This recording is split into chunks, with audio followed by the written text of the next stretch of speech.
नमस्कार, छत्तीसगढ़ कौशल्या भूमि में स्वागत है आपका। मैं हूं आपके साथ प्रियंका मिश्रा। बुलेटिन की करेंगे शुरुआत। खबर रायपुर से है, जहां उप मुख्यमंत्री विजय शर्मा ने पत्रकारों से चर्चा करते हुए कहा कि आज बस्तर नक्सल उन्मूलन की दिशा में बहुत आगे बढ़ चुका है। बस्तर से लगातार फीडबैक सामने आ रहे हैं। लोग नक्सलवाद को पूरी तरह से खत्म करना चाहते हैं। लोग बिना डर के शांति से रहना चाहते हैं। इस पर सभी को राजनीतिक मतभेदों के बावजूद पूरा सहयोग करना चाहिए। वहीं विजय शर्मा ने बस्तर की शांति के लिए बैस से आग्रह किया कि नक्सली उन्मूलन के लिए वो आगे आए और आगे आकर बस्तर में शांति के लिए मार्ग सुझाएं।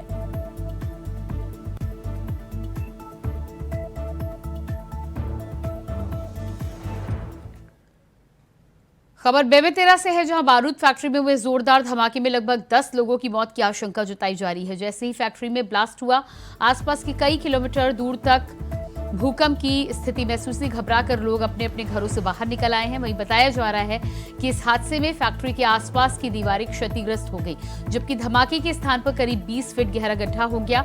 हालांकि ब्लास्ट के कारण अब तक कारण की पुष्टि नहीं हो पाई है।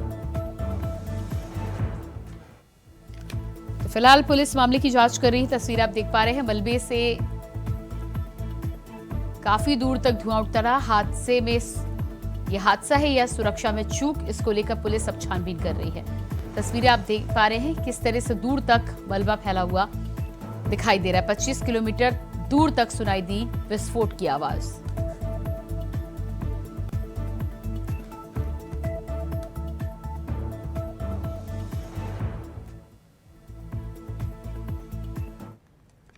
बेमेतरा में बारूद फैक्ट्री में ब्लास्ट के मामले में पीसीसी अध्यक्ष दीपक बैज ने प्रदेश सरकार पर निशाना साधा है। बैज ने कहा है कि अब तक मृतकों की संख्या सरकार जारी नहीं कर पाई है। जगदलपुर में पत्रकारों से चर्चा के दौरान दीपक बैज ने घटना में मृतकों के परिजनों को 50 लाख और घायलों को 10-10 लाख देने की सरकार से मांग की है। पीसीसी अध्यक्ष दीपक बैज घटना के लिए राज्य सरकार को दोषी ठहराते हुए उन्होंने कहा कि फैक्ट्री में मापदंड का पालन किया जा रहा था या नहीं, इसकी जांच होनी चाहिए। बैज ने यह भी कहा कि सरकार शोक संवेदना व्यक्त करने के अलावा कुछ नहीं कर रही।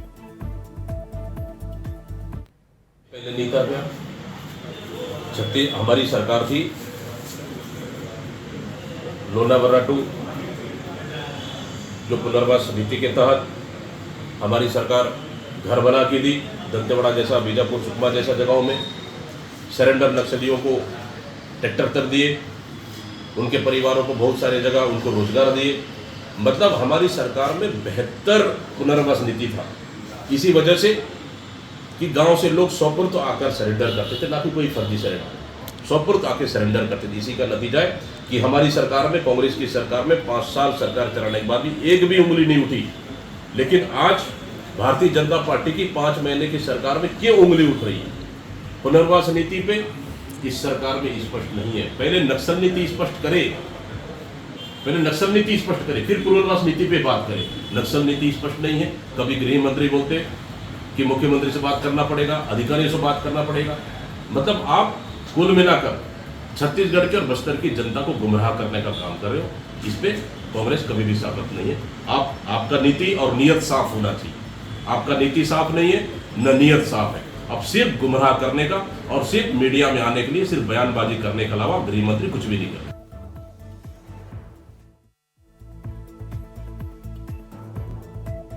पीसीसी चीफ दीपक बैज ने बीजेपी पर सीधा निशाना साधा है। साफ तौर पर उन्होंने कहा है कि बारूद फैक्ट्री में ब्लास्ट के बाद सरकार की तरफ से कोई कदम नहीं उठाया जा रहा।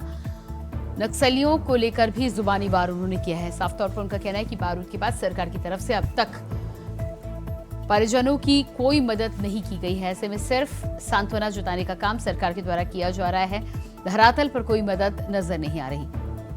इसके अलावा बारूद फैक्ट्री पर ब्लास्ट पर दीपक बैज ने सरकार को दोषी ठहराया। सुरक्षा मानकों में कमी और नियमों का उल्लंघन जिस तरह से फैक्ट्री में हुआ है, अब ऐसे में ये धमाका किस वजह से हुआ, इस पर भी दीपक बैज सवाल उठा रहे। और इसी खबर पर हमारे साथ दुर्ग से संवाददाता श्रीकांत दास जुड़ चुके हैं। जी श्रीकांत, जिस तरह से बड़ा हादसा यहाँ पर बारूद फैक्ट्री में ब्लास्ट को लेकर हुआ है और उसके बाद तरह तरह के सवाल कांग्रेस के द्वारा भी उठाए जा रहे, सरकार को निशाना बनाया जा रहा है। उनका साफ तौर पर कहना है कि सरकार लगातार ब्लास्ट के बाद सांत्वना देने के अलावा कुछ करती नजर नहीं आ रही है। जी, बताना चाहूंगा कि यहाँ पे रायपुर से लगभग सटा हुआ बेमेतरा जिला आता है, जहाँ पे बोरसी ग्राम है, यहाँ पे बारूद फैक्ट्री है, केमिकल करके है, जो संजय चौहान उनके ऑनर है, फैक्ट्री ऑनर है। यहाँ पे शनिवार को तड़के धमाका होता है यहाँ पर, और धमाका इतना जोरदार जबरदस्त होता है कि लगभग 5 किलोमीटर दूर तक उसकी आवाज सुनाई देती है, और लगभग 7 से 8 मजदूर, जो ग्रामीणों का कहना है कि उनकी जान जा चुकी है और बहुत सारे घायल हैं। ग्रामीणों को यहाँ तक का कहना है कि यहाँ पे जो प्रशासन है एग्जैक्ट संख्या नहीं बता रही है कि कितने मजदूर इसमें घायल हुए हैं और कितने लोग की जान गई है, लेकिन उन ग्रामीणों का तौर पर कहना है कि जो मजदूर थे कुछ लोकल ग्रामीण थे और कुछ उड़ीसा और आसपास के दीगर राज्यों से यहाँ पे मजदूरी करने के लिए आए हुए थे, जिनकी जानकारी नहीं हुई है। वहीं राज्य सरकार की बात करें तो राज्य सरकार यहाँ पे जो मृतक मजदूर है उनको 5 लाख की मुआवजा की घोषणा की, और जो घायल मजदूर है उनको 50,000 घोषणा की हुई है। और यहीं पे विपक्ष की बात करें तो दीपक बैज काफी हमलावर है इस पे कि ग्रामीण क्षेत्र में इस तरह की फैक्ट्री, और जो सिक्योरिटी की बात की जाए, सेफ्टी की बात की जाए तो बिल्कुल सेफ्टी यहाँ पे किसी तरीके की नहीं थी। इतनी बड़ी बारूद फैक्ट्री थी जहाँ पे सेफ्टी का बिल्कुल ध्यान नहीं दिया, जिसकी वजह से इतना बड़ा हादसा हो गया है यहाँ पे ग्रामीण क्षेत्र में, और कई ग्रामीणों ने इस पर जान गंवा दी। कुछ ऐसे ग्रामीण हैं जिनके मुखिया का जान गया, उनके परिवार आज लालन पालन की उनकी समस्या आ गई है, जीवन यापन की समस्या यहाँ पे आ चुकी है। श्रीकांत, जिस तरह से बारूद फैक्ट्री में ब्लास्ट के बाद में लगातार कांग्रेस के द्वारा तो निशाना साधा ही जा रहा है, लेकिन लगातार जांच भी चल रही है। क्या इस ब्लास्ट के बाद में जांच में अब तक कुछ भी अंदेशा निकल कर सामने आया है कि आखिर इस हादसे की वजह क्या थी? क्या वजह वाकई में हादसा था या फिर कहीं ना कहीं नियमों के साथ छेड़छाड़ और खिलवाड़ की गए थे? जी, बताना चाहूंगा कि यहाँ पे जांच अभी भी चल रहा है। कल सेना के से मदद मांगी गई राज्य सरकार द्वारा। सेना के जवान और टेक्नीशियन यहाँ पे आए थे, क्योंकि बारूद फैक्ट्री में ब्लास्ट होने के बाद आज केमिकल पूरी रिसाव हो रहे थे, और जो बारूद के जो छड़ थे, जिलेटिन छड़ थे, आसपास बिखरे हुए थे, तो कभी भी और हादसा ना हो इसके लिए एहतियात के रूप में टेक्नीशियन के रूप में भारतीय सेना से मदद मांगी गई थी। वो जांच कर रहे हैं, अभी भी जांच चल रहा है। ग्रामीण यहाँ पे लगभग 22 गाँव के जो ग्रामीण है यहाँ पे धरने पे बैठे हुए हैं यहाँ पर। उनका साफ तौर पे कहना है कि ग्रामीण क्षेत्र में इस तरह की जो फैक्ट्री ना चलाए सरकार, जिससे कि जमीन, जो खेती वाली जमीन है, धीरे धीरे नष्ट हो रही है।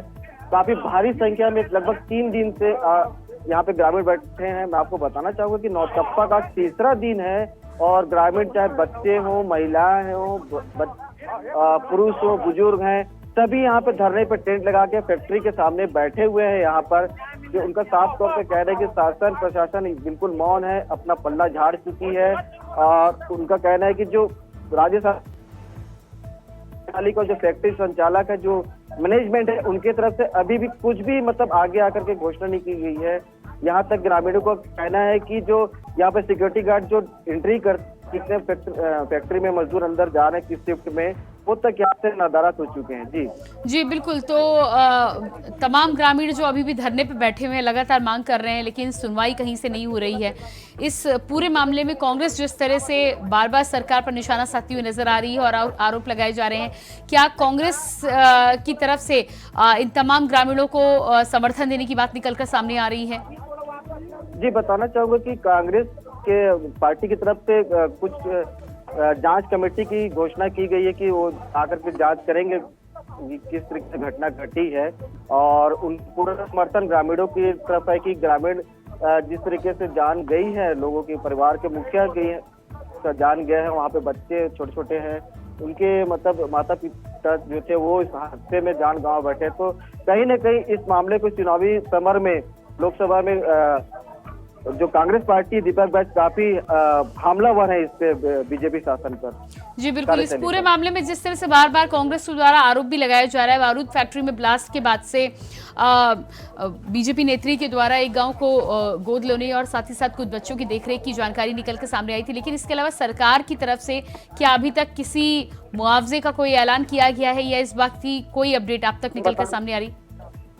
जी, बताना चाहूंगी कि छत्तीसगढ़ राज्य के जो गृह उप मुख्यमंत्री अरुण साव के द्वारा यहाँ पे 5 लाख की घोषणा की गई है। जो इस हादसे में जिनकी बात गई है उनको 5 लाख की मुआवजे की घोषणा की गई, और जो घायल है उनको 50,000 की घोषणा राज्य शासन द्वारा कल ही कर दी गई थी। जी जी बिल्कुल, तो इस पूरे मामले में घोषणाएं हो चुकी हैं, लेकिन कांग्रेस के पीसीसी चीफ दीपक बैज के द्वारा तो आरोप लगाया जा रहा है कि सरकार की तरफ से इस ओर कोई ध्यान नहीं दिया जा रहा। जी, मैं बताना चाहूंगा कि कुछ दिन पहले मध्य प्रदेश में हरदा में एक बहुत बड़ा धमाका हुआ था फैक्ट्री। उसके बाद से कहीं न कहीं छत्तीसगढ़ राज्य में भी इस तरह के संबंधित जो ज्वलनशील पदार्थ, जो पटाखे हैं या बारूद फैक्ट्री, उस पर जांच का आदेश राज्य सरकार ने किया था। लेकिन कहीं न कहीं यहाँ पे जो स्थिति देखने को मिल रही है ग्राउंड जीरो ग्राउंड में, कि यहाँ पे सेफ्टी से संबंधित कुछ भी चीज फॉलो नहीं किया गया है यहाँ पे। तो कहीं ना कहीं अधिकारियों की यहाँ पे चूक देखने को मिल रही है कि अधिकारियों द्वारा ठीक तरीके से निरीक्षण नहीं किया गया। यहाँ पे इतनी बड़ी बारूद, ये बारूद आपको बताना चाहूंगा कि जो बड़े बड़े जो खदान होती है वहाँ पे ब्लास्टिंग के काम आती है, डिलीटिंग छड़ जो बनती है यहाँ पे, तो काफी पावरफुल होती है। जी बिल्कुल श्रीकांत, इस तमाम जानकारी के लिए बहुत शुक्रिया आपका।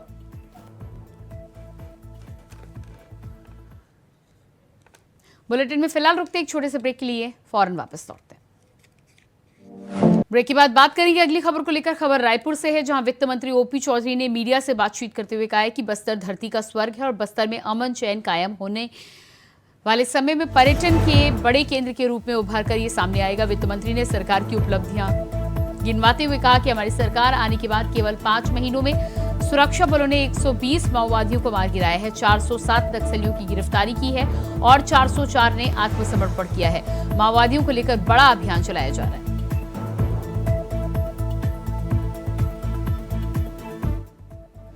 निश्चित रूप से हमारी सरकार को छत्तीसगढ़ की जनता जनार्दन ने आशीर्वाद दिया है और उसी आशीर्वाद के कारण आज विष्णुदेव साय जी के नेतृत्व में माओवाद के खिलाफ में भी बस्तर में बड़ा अभियान चल रहा है। आदरणीय अमित शाह जी, देश के गृह मंत्री जी, हमारे गृह मंत्री जी, सभी लोग, पूरी सरकार लग कर के इस दिशा में काम कर रही है और बस्तर में भी अमन चैन कायम होगा। बस्तर भी जो धरती का स्वर्ग है, पर्यटन के एक बड़े केंद्र के रूप में मैं मानता हूं कि आने वाले वर्षों में उभर कर सामने आए। निश्चित रूप से अगली खबर रायपुर से है, जहां बड़े कारोबारी की हत्या करने आए लॉरेंस बिश्नोई अमन साहू गैंग के 4 शूटर्स पुलिस के हत्थे चढ़ गए। दिल्ली से इनपुट के बाद राजस्थान झारखंड की मदद से रायपुर पुलिस ने 72 घंटों का खुफिया ऑपरेशन चलाया। लॉरेंस अमन गैंग ने कोल कारोबारी से 50 करोड़ प्रोटेक्शन मनी मांगी है, जिसके नहीं देने पर हत्या की सुपारी दी गई। रायपुर पुलिस को एक बड़ी कामयाबी हाथ लगी जब एक कोयला व्यापारी की हत्या करने आए लॉरेंस बिश्नोई और अमन साहू गैंग के 4 शूटर को गिरफ्तार किया गया। आपको बता दें कि सलमान खान के घर पर इसी गिरोह ने फायरिंग की थी। लॉरेंस बिश्नोई गैंग के निशाने पर राज्य के बड़े कारोबारी थे। मलेशिया में बैठा मास्टरमाइंड झारखंड के एटीएस समेत इंटेलिजेंस टीम से पूछताछ में जुटा।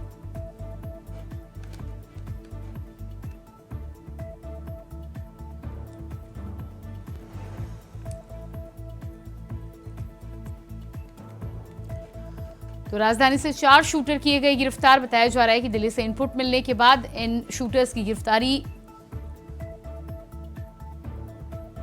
छत्तीसगढ़ में की गई है। सलमान खान के घर गोली चलाने वाला आरोपी हुआ गिरफ्तार। मलेशिया से सूत्रों के हवाले से जानकारी मिली है कि लॉरेंस बिश्नोई मलेशिया से इस गैंग को ऑपरेट करता है और कहीं ना कहीं छत्तीसगढ़ में भी तमाम कारोबारी उसके निशाने पर थे।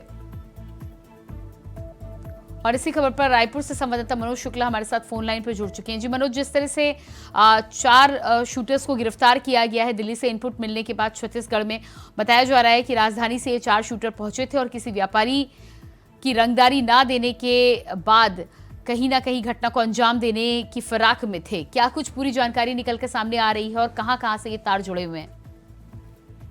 जी प्रियंका आपको बता दें कि छत्तीसगढ़ में ये बड़े कारोबारियों की हत्या करने आए अंतर्राष्ट्रीय शूटर्स जो थे उनको पुलिस ने गिरफ्तार किया। ये छत्तीसगढ़ पुलिस की बड़ी कामयाबी देखने को मिल रही। आपको बता दें इसमें महत्वपूर्ण बात की सलमान खान के घर गोली चलाने वाले ये गैंग है, पूरा गैंग है, जिसमें 4 आरोपी को गिरफ्तार किया गया है और ये रायपुर के बड़े कारोबारी की हत्या करने की फिराक में आए थे और इसमें जो है 50 करोड़ के प्रोटेक्शन मनी की मांग सामने निकल कर आई है। तो ऐसे में कहीं न कहीं ये देखा जा सकता है कि ये बड़ी छत्तीसगढ़ पुलिस की, रायपुर पुलिस की बड़ी कामयाबी देखने को मिली है।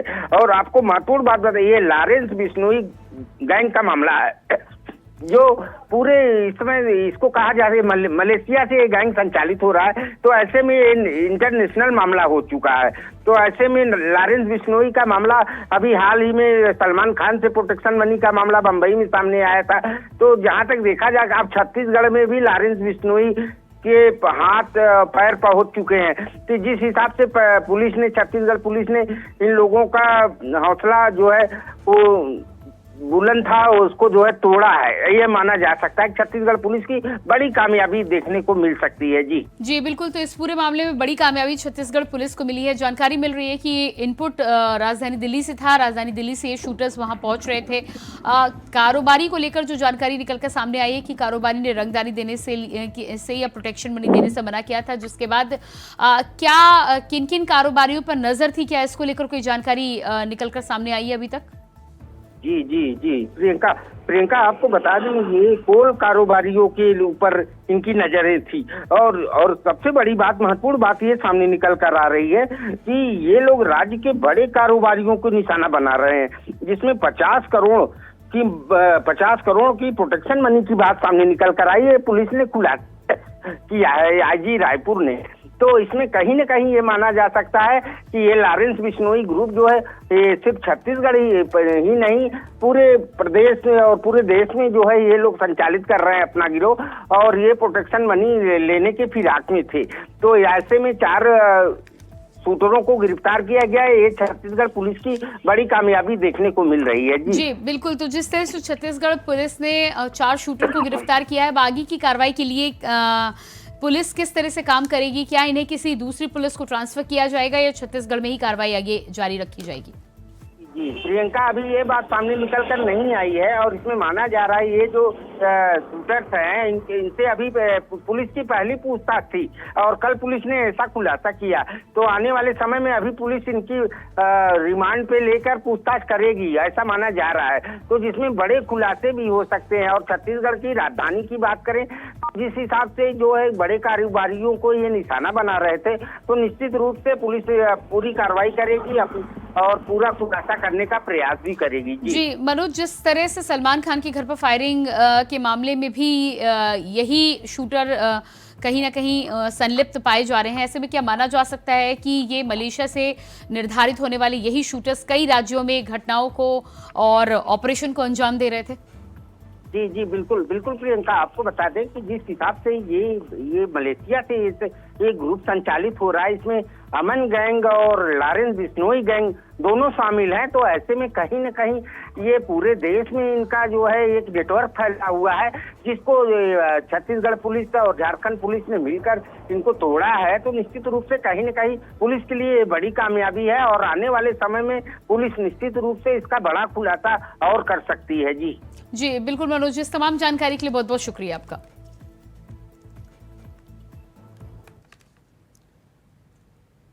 साउथ ईस्टर्न कोलफील्ड्स लिमिटेड की गेवरा परियोजना का विस्तार करने के लिए कई क्षेत्रों की जमीन प्रबंधन की ओर से ली गई है। वहीं इससे प्रभावित लोगों को पर्याप्त मुआवजे का भुगतान किए बिना ही उन्हें मौके से हटने के लिए कहा जा रहा है।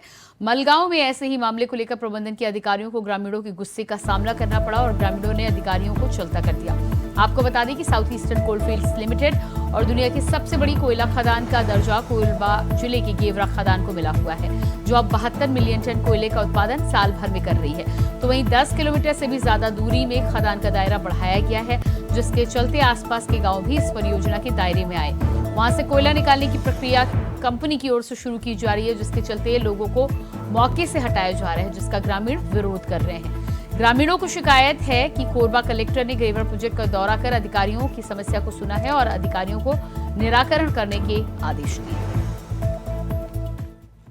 एससीएल की गेवरा माइंस का निरीक्षण किया गया। इसमें एससीएल के जो जीएम हैं, जीएम साहब के साथ जो कोल प्रोडक्शंस हैं उसका स्टेज, उनके ओवरबर्डन का निराकरण और जो उनके साइलोज हैं जहां से उनका ट्रांसपोर्टेशन कोल का होता है, इन सभी व्यवस्थाओं का अवलोकन किया गया। और साथ ही एससीएल गेवरा के जो निकटस्थ गांव हैं, उन गांव वालों की जो समस्याएं थी, उन समस्याओं को समाधान करने की दिशा में जीएम को एससीएल को निर्देशित किया गया और एससीएल के जीएम साहब के द्वारा यह भरोसा दिया गया है कि उन समस्याओं का समाधान जल्द से जल्द कर दिया जाए। खबर रायपुर से है, जहां देश में तेजी से बढ़ता साइबर क्राइम देश की अर्थव्यवस्था के साथ ही फ्रॉड का शिकार होने वाले लोगों के लिए काफी खतरनाक है। साइबर अपराध को रोकने के लिए तरह तरह के जतन किए जा रहे हैं। बावजूद इसके ठग नए नए तरीके इजाद कर लोगों को चूना लगाने का काम कर रहे हैं। इन सारे मामलों से बचने के लिए, जागरूकता लाने के लिए भारतीय स्टेट बैंक निहारिका शाखा के सामने नुक्कड़ नाटक के जरिए लोगों को साइबर क्राइम से बचने का संदेश दिया गया। नुक्कड़ नाटक के जरिए लोगों को बताया गया कि अपना सीक्रेट कोड, OTP के साथ ही साथ अनजान लिंक को टच ना करें। लोगों को जागरूक करने का यह अभियान छत्तीसगढ़ सहित पूरे देश में चलाया जाएगा।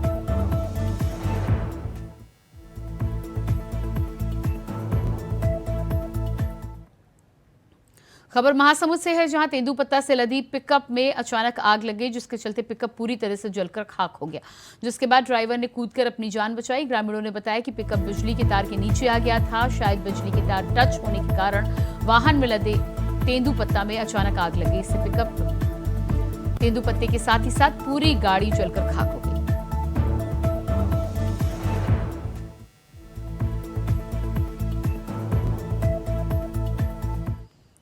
अगली खबर कोरबा से है, जहां जिले में 43 डिग्री के आसपास तापमान चल रहा है। इसके कारण लू की स्थिति भी बनी हुई है। इंसानों के साथ ही साथ वन्य प्राणियों के सामने भी कई तरह की मुश्किलें आ रही हैं। इसी कड़ी में तेंदुआ मौसम के इसी तेवर के कारण हीट स्ट्रोक का शिकार हो गया। ग्रामीणों ने इसकी हालत को देखकर वन विभाग को सूचना दी, जिसके बाद टीम ने तेंदुए को रेस्क्यू कर अस्पताल की देखरेख में रखा है। दरअसल इसके पीछे एक कारण ये भी है कि कोरबा में जंगलों की बेतहाशा कटाई हो रही है। तो गर्मी के चलते हीट वेव का शिकार हुआ तेंदुआ। ग्रामीणों ने इसकी सूचना वन विभाग को दी, जिसके बाद वन विभाग ने उसे रेस्क्यू कर अस्पताल पहुंचाया। और इसी के साथ छत्तीसगढ़ कौशल्या भूमि में इतना ही। खबरों का सिलसिला जारी रहेगा। नमस्कार।